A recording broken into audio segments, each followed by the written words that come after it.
Gemas en el Camino, el podcast donde la ciencia, la historia y el arte se encuentran para descubrir el brillo y los secretos detrás de las piedras preciosas. Diálogos que inspiran y transforman. Hola, soy Diane Benoit, gemóloga con más de 45 años de experiencia, disfrutando y explorando el increíble mundo de las gemas y de las joyas. He pasado mi vida estudiándolas, admirándolas y sí, he ido descubriendo sus secretos y dejando que cada una me cuente su historia. Desde el brillo único de un diamante hasta los colores más profundos de un zafiro. Cada gema tiene algo especial y único que ofrecer. ¿Te animas a descubrirlas conmigo? Gemas en el Camino. Hola, soy Diane Benoit. Bienvenidos a un episodio más de Gemas en el Camino, donde la ciencia, el arte y la historia se encuentran para contarte los secretos mejor guardados del mundo de las gemas. Hoy viajaremos en el tiempo a un mundo rodeado de niebla, rituales, joyas de oro y batallas. El mundo celta. Sin dejar textos escritos propios, su historia nos ha llegado a través de voces ajenas, objetos desenterrados y el trabajo minucioso de arqueólogos. El resultado, una civilización que combinó rudeza con una sensibilidad artística sin precedentes. Orfebres magistrales, artesanos del hierro, creadores de símbolos y mitos que aún hoy palpitan en el alma de Europa. Prepárate para adentrarte en una cultura donde los dioses caminaban junto a los héroes, donde la belleza y la muerte compartían espacio en una tumba y donde el arte era, quizás, la forma más pura de resistencia. Hagamos juntos un viaje al corazón de Europa antigua y descubramos en este episodio los celtas y su arte en oro, orfebrería y joyería antigua. Historia bajo la lupa. Durante los siglos VIII al I a.C., floreció una de las culturas más fascinantes y enigmáticas de Europa, el mundo celta. Los celtas habitaron lo que hoy conocemos como Francia y Europa Central, y durante su máxima expansión dominaron vastos territorios que incluían Portugal, el este de España, Irlanda, Inglaterra, el norte y centro de Italia, Rumanía, Bulgaria, la República Checa, el norte de Grecia e incluso el centro de Anatolia. En esta extensa geografía donde nace y comienza a desarrollarse una cultura rica, vibrante y profundamente influyente, los celtas, llamados Keltoi por los griegos y Galio Celtae por los romanos, eran un conjunto de pueblos indoeuropeos probablemente originarios del sur de lo que hoy es Alemania. Entre los siglos VIII y I a.C. desempeñaron un papel clave en la historia, el arte y la identidad del continente europeo. Sus dominios, en un inicio centrados en Europa Central, se expandieron hacia el Mediterráneo y cruzaron el Canal de la Mancha hasta llegar a las Islas Británicas. Sin embargo, un detalle fascinante es que no existe documentación escrita dejada por los propios celtas. Su conocimiento, su historia y su cosmovisión fueron preservados de manera oral por los druidas, la clase sacerdotal más elevada. Las pocas referencias escritas que tenemos sobre ellos provienen de historiadores griegos y romanos, quienes los veían como un pueblo bárbaro. Más adelante, entre los siglos VI y VII después de Cristo, monjes irlandeses de origen celta recuperaron parte de esta herencia oral, escribiéndola por primera vez. A menudo se les llamaba los primeros europeos, y no sin razón, aunque su origen y sus primeras migraciones permanecen envueltos en misterio de la prehistoria. Los celtas lograron preservar y enriquecer el legado indoeuropeo que llevaban consigo. De hecho, el sustrato celta fue una de las bases que contribuyó al surgimiento de la Europa moderna. Gracias a las excavaciones arqueológicas, hoy podemos conocer más sobre las distintas culturas que integraron esta compleja civilización. Una de las manifestaciones más importantes de su desarrollo cultural fue la orfebrería, en especial el trabajo en metales, que no solo se utilizaba para fines rituales o decorativos, sino también para la fabricación de utensilios cotidianos y herramientas de caza. Entre los primeros asentamientos celtas destacaban aquellos ubicados a las orillas del río Danubio y en lo que hoy conocemos como España y Portugal. Estos pueblos poseían amplios conocimientos sobre la fundición de metales como el cobre y el estaño, cuya aleación dio origen al bronce. Fue gracias a esta combinación que alrededor del 1500 a.C. surgió en Europa Central la llamada Edad de Bronce, marcada por una transformación tecnológica y cultural que cambiaría el rumbo del continente. A esta etapa se le atribuye el florecimiento de una rama particular de la cultura celta, la civilización hunetice. Situada en una región estratégica y central de Europa, Hunetice tenía una ubicación privilegiada para el comercio en todas las direcciones. Su destino, podríamos decir, era la Rosa de los Vientos. Desde sus tierras se podían cruzar los Alpes, pese al clima severo, y llegar al norte de Italia y a las costas del mar Adriático. Los ríos Elba y el Oder conectaban con el mar Báltico, mientras que el Danubio ofrecía un camino hacia el mar Negro. Al mismo tiempo, la llanura centroeuropea les permitía llegar a los puertos del Canal de la Mancha y las Islas Británicas. Una de las características más notables de esta civilización era su forma de rendir homenaje a los muertos. Enterraban a sus difuntos en cámaras mortuorias de madera, cubiertas por túmulos, que eran montículos de tierra que podían alcanzar hasta 8 metros de altura. Junto al cuerpo se colocaban ánforas, adornos de oro y cobre, así como armas de bronce, como hachas y dagas. De estos enterramientos provienen algunas de las joyas celtas más impresionantes jamás descubiertas. Los celtas eran apasionados por el buen comer, el beber en compañía y el embellecimiento personal. Amaban los adornos, no solo como símbolo de estatus, sino también como expresión artística. A medida que se desplazaba hacia el Valle del Rin, Francia y los Pirineos, cruzaron nuevamente los Alpes y llegaron al norte de Italia, donde hacia el año 700 a.C. descubrieron el secreto de un nuevo metal, el hierro, la Edad del Hierro, en Europa Central. Es difícil establecer con exactitud cuándo se consolidó la civilización celta, pero ya en el año 700 a.C., florecía el poblado de Hallstatt, al sureste de Salzburgo, en la actual Austria. Ahí se encontraron las primeras tumbas asociadas directamente con esta cultura, ricamente decorada y cargada de símbolos de poder. Hallstatt destacó no solo por el uso del hierro, sino también por el oro, manteniendo vínculos comerciales con pueblos escandinavos, etruscos y griegos. La joyería celta no era solo decorativa, era un símbolo de identidad, de jerarquía de poder. En las tumbas de príncipes y miembros de aristocracia guerrera aparecieron auténticas obras maestras en oro. Uno de los ejemplos más representativos son los famosos torques, collares rígidos de oro, en el caso de la nobleza, cobre o bronce, usados por el resto de la población.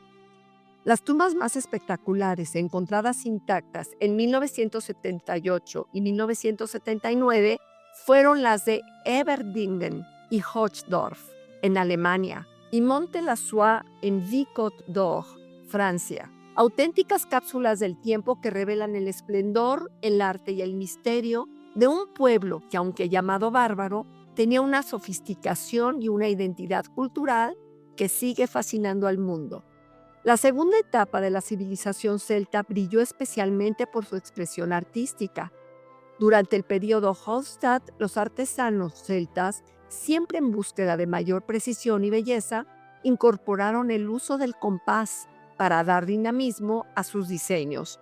Al igual que en el Antiguo Egipto, el arte celta de esta época se caracterizaba por ser geométrico, sobrio y refinado, con abundantes patrones en zigzag, círculos concéntricos y figuras de animales y aves altamente estilizadas. Pero la creatividad celta también dejó su huella en un elemento de gran valor cultural y económico: las monedas. Las primeras monedas celtas aparecieron hacia finales del siglo IV a.C.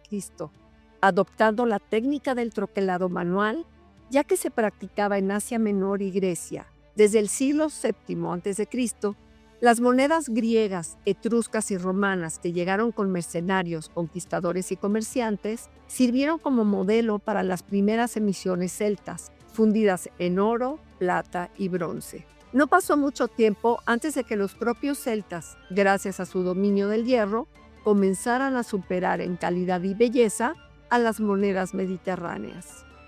Aunque el arte celta se destacó principalmente en el trabajo en metal, también desarrollaron una cerámica decorada que refleja una clara influencia de las culturas griega y etrusca, dando lugar a una auténtica fusión cultural. En cuanto a materiales preciosos, en Europa Central no abundaban las gemas, pero es muy probable que los celtas usaran con frecuencia perlas de río, madreperla, coral del Mediterráneo y ámbar del Báltico, en su joyería y vestimenta. Estos elementos eran comunes en las regiones donde se establecían, siempre cercanas a ríos, su fuente principal de vida y recursos. Otro de sus grandes aportes técnicos fue el esmaltado, que aplicaban en toda clase de objetos, desde pequeñas joyas hasta lujosos carros de guerra. Su color favorito era el rojo, aunque también empleaban tonalidades verde, azul y amarillo, creando combinaciones vibrantes que dotaban de identidad a cada pieza. Las obras artísticas creadas por los celtas se encuentran entre las más impresionantes del mundo antiguo, si bien en sus inicios tomaron influencias de las culturas que conquistaban y viceversa. Con el tiempo lograron desarrollar un estilo propio absolutamente representativo de su modo de vida, creencias, tradiciones e intereses. Un arte que no solo embellecía, sino que hablaba de quiénes eran. Así, el arte celta se consolidó como una fuerza cultural de peso que, durante casi 1000 años, moldeó el alma de Europa. Diálogos en Brillante. Para seguir explorando el arte, el simbolismo y la técnica de una de las culturas más fascinantes de Europa, los celtas y su extraordinaria orfebrería en oro, específicamente la Edad de Hierro, me acompaña una invitada muy especial, Andrea Ruiz Angulo, diseñadora de joyas con una profunda conexión con la historia y las técnicas ancestrales. Hola Andrea, qué gusto tenerte aquí, bienvenida. Hola, mucho gusto. Igual yo muy contenta de estar en este podcast hablando de joyas. Empecemos por ¿qué papel jugaba el oro en la cultura celta? Pues mira, el oro tiene dos valores, pero uno de ellos es intrínseco, es debido al mismo material que ya tiene en sí mismo cualidades como su ductilidad, es decir, que se deja trabajar muy bien, es muy bonito para trabajarlo, es suave, es un metal como pocos que tiene esa suavidad, que se permite que hagas láminas muy delgadas, pero también es raro en la naturaleza, sabemos que es un metal muy raro en la naturaleza, entonces es difícil de encontrar. Y para sus poseedores, tener objetos hechos de oro pues significa un estatus. Y el otro valor que es más objetivo es el valor que le vamos dando por la interpretación que tiene sus cualidades mismas, como el color. El color amarillo puede estar relacionado con el sol. En los celtas y en otras culturas, así es como también interpretaban ese valor del oro. Y entonces adquiría propiedades mágicas, divinas, relacionadas con otras ideas que ya tiene que ver con las creencias religiosas y demás. Andrea, ahora hablemos de la técnica. ¿Cuál es la técnica que más utilizaban los celtas para trabajar el oro? Pues mira, ellos hacían incluso moldes, llegaban a hacer moldes, utilizaron la cera perdida y utilizaron muchas hechuras con alambre, para las cuales en algunos casos incluso preparaban moldes con placas de madera o metal, donde podían enredar el alambre para obtener algunas formas, y esas formas, repetidas muchas veces, se aplicaban en otras joyas. También otra muy bonita es el estampado, moldes que servían para hacer una lámina muy delgadita y estampar el relieve sobre esa lámina y así sacar esas figuras. Sus herramientas tuvieron que haber sido súper precisas para lograr la perfección que tienen estas piezas, que de verdad es admirable. Son maravillosas y la perfección es increíble que en esas condiciones hayan podido hacer lo que hicieron. ¿Y en especial existía alguna herramienta que fuera característica de ellos? O sea, que ellos hayan de alguna manera inventado. Pues mira, no creo que sea exclusivamente de que ellos tenían esta tecnología, pero lo que sí es cierto es que los celtas fueron unos grandes maestros de la metalistería. En general, todas las técnicas de forja eran muy buenos en estas técnicas, destacaban mucho en estas técnicas y aparte sus elaboraciones, casi todas, incluso objetos utilitarios, tenían mucha decoración, mucho detalle al hacer las cosas. Eran más piezas no de cantidad, sino de calidad en la hechura de estas piezas. Claro, había piezas que eran usadas para la vida cotidiana, que esas no tenían tal calidad, como aquellas que sí, sí se usaban en la joyería, por ejemplo. Fíjate que algo que a mí siempre me ha llamado la atención es ese estilo tan evidente y tan fácil de reconocer del arte de los celtas. ¿Qué nos puedes contar acerca de los motivos que empleaban?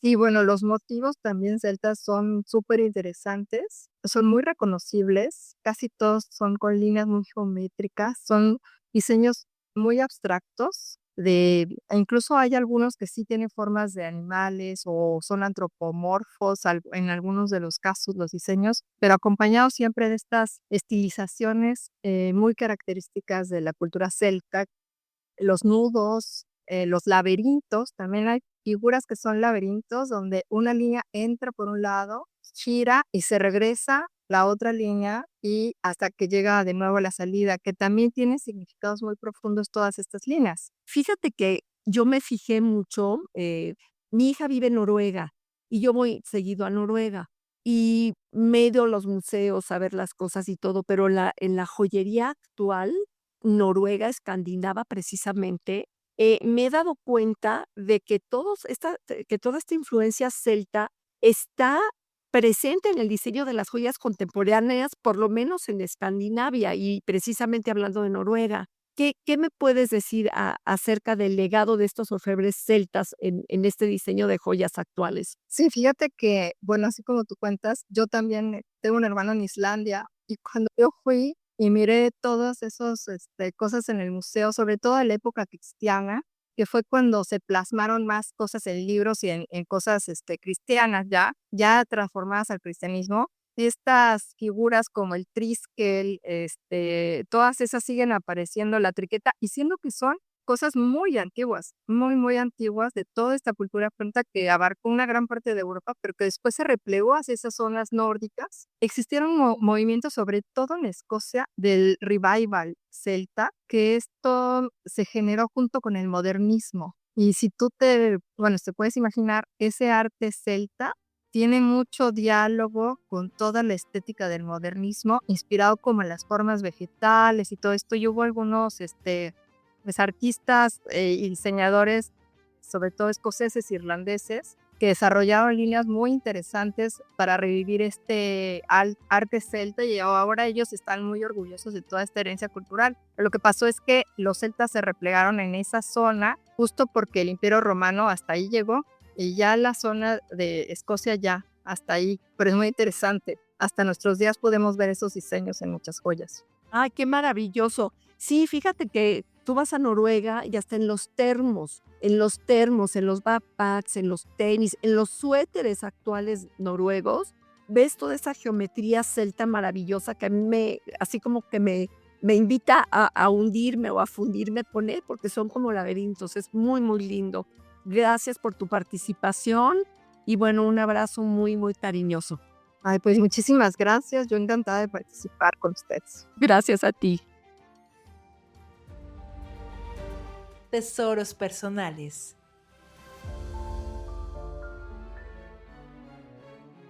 Italia ha sido durante siglos cuna de las artes, el diseño y la excelencia artesanal. Dentro de este legado cultural, las escuelas de alta joyería italianas ocupan un lugar privilegiado, como espacios donde convergen el conocimiento ancestral, la innovación técnica y la pasión por la belleza. Diversas instituciones no solo forman a nuevas generaciones de orfebres, sino que también preservan y renuevan una tradición milenaria que ha influido a nivel global. Visitar estas escuelas no es simplemente recorrer talleres y vitrinas, es adentrarse en un mundo donde el arte se transmite de maestro a aprendiz, como en los antiguos gremios. Y precisamente en el Safari Gemológico 2025 haremos una parada especial y excepcional en una escuela de alta joyería en Italia. Para adelantarnos a lo que descubriremos, me da mucho gusto enlazarme nuevamente hasta Roma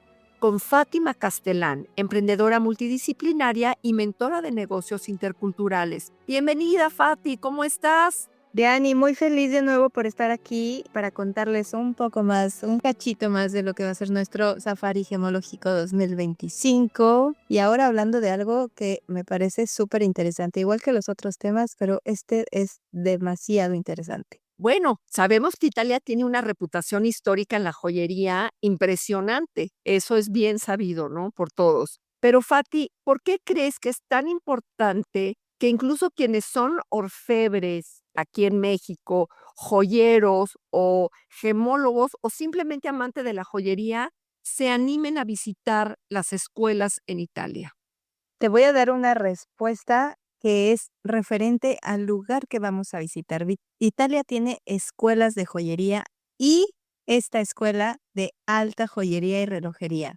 Esta escuela que vamos a visitar, Diani, se ha consolidado como una de las instituciones más prestigiosas para quienes buscan dominar el arte de la alta joyería y relojería. Puede ser que tú ya vengas sabiendo mucho, pero nunca en ninguna industria está de más continuar aprendiendo y ver cómo se hacen las cosas en otras latitudes. Y este es el caso de la escuela que vamos a visitar. Entonces, sí, por supuesto, para todo tipo de los participantes que vienen a nuestro safari, por supuesto que llegar a un lugar en donde no han visitado con anterioridad y ver cómo desde aquí, igual que en México, por ejemplo, esto es una tradición que se transmite de generación en generación, que mezcla artesanía, pero también innovación, se han dado vida a piezas que cuentan historias en el Made in Italy. Y eso se conecta perfecto con lo que estamos buscando en el safari gemológico, ¿no crees? No se trata solo de irnos de compras,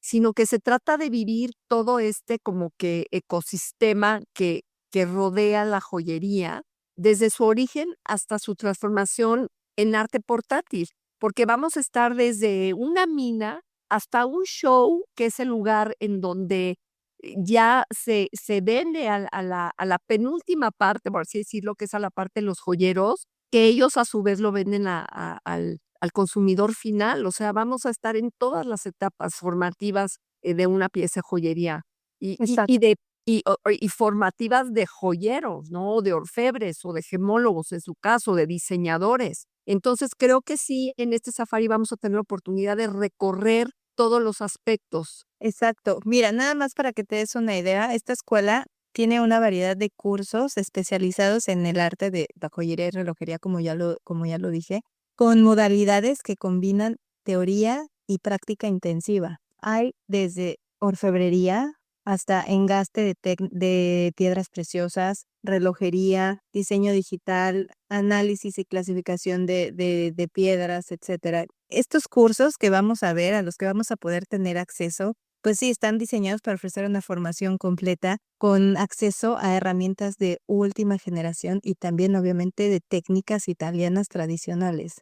¡Wow! Maravilloso. Entonces, podríamos decir que quien ama las joyas y viaja a Italia no solo ve belleza, sino que entra en contacto con la historia viva desde su raíz, ¿verdad? Y bueno, vamos a tener oportunidad de conocer orfebres italianos y verlos trabajar, que eso va a ser súper interesante. Sí, es toda una magia. Imagínate ver platicar orfebres mexicanos con italianos y que se puedan ahí compartir prácticas entre ellos, es una maravilla. Esta escuela que vamos a visitar también, Diani, un dato súper importante es que desde hace ya varios años ha sido un socio clave de una marca que todos conocemos, que es Bulgari. Esta escuela ha participado en los programas de formación y selección de los talentos especializados en orfebrería y en engaste al microscopio, y recientemente ha colaborado con la creación de la escuela Bulgari, que vamos a tener oportunidad de fuera porque no hay acceso al público cuando vayamos a Valencia. Esta experiencia se convierte en un viaje multidimensional y multisensorial. Y multidisciplinario. Y multidisciplinario. Ahora sí que es todo multi. Vamos a tener contacto desde los metales en su forma básica, primaria. Vamos a ver cómo se transforman los metales en una pieza de joyería. Vamos a ver obviamente toda la parte del diseño. Vamos a ver las gemas posiblemente en bruto y el proceso de lapidación. Vamos a ver también artistas creando y mucha historia de cómo esto se ha ido desenvolviendo a través de la historia, y vamos a ir entendiendo la narrativa que hay detrás de cada pieza de joyería desde su inicio hasta la parte final, que es lo que vamos a percibir en Vicenza. Entonces, bueno, me encanta porque es multi. Exacto, multi bebida y multi comida y multi aprendizaje, multicultura, multi historia, mucho de todo, molto di tutto. Así es, qué padre. Fati, pues mil gracias como siempre. Escucharte siempre es inspirador, siempre nos traes cosas nuevas, nos emocionas, ya tenemos ganas de subirnos al avión y llegar a Roma. Y como bien dices, no hay mejor forma de aprender a valorar una joya, una gema, que viendo cómo nace, cómo se hace y después cómo la disfrutamos. Me va a encantar tenerlos ya por acá, Dianita, disfrutar el safari gemológico, todos los que van a venir, todos los que se van a subir al avión y llegar hasta acá.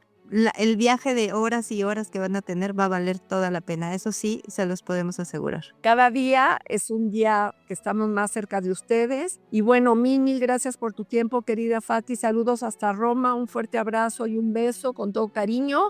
Un besito, Diani. Besos, bye. Y así llegamos al final de este episodio de Gemas en el Camino, el podcast donde la ciencia, el arte y la historia se encuentran. Espero que hayan disfrutado este episodio. Nos escuchamos en el siguiente para seguir explorando el mundo de las gemas. Esto fue Los Celtas y su arte en oro, orfebrería y joyería antigua. No olviden seguirnos en nuestras redes sociales, @Gemas en el Camino y @DianeBenoit para más historias fascinantes. Soy Diane Benoit y recuerden que cada belleza natural tiene una historia que contar. Hasta la próxima. Esto fue Gemas en el Camino, el podcast donde la ciencia, la historia y el arte se encuentran. Soy Diane Benoit. Gracias por acompañarme en este viaje lleno de brillo y conocimiento. Te invito a seguir escuchando y a compartir este espacio con quienes también aman descubrir la magia detrás de las gemas. Te esperamos nuevamente. Nos escuchamos en el próximo episodio con más ciencia, más historias, más arte y claro, más gemas que nos sorprenderán. Recuerda seguirnos en nuestras redes sociales y compartir este episodio. Hasta la próxima y que tu camino siempre brille.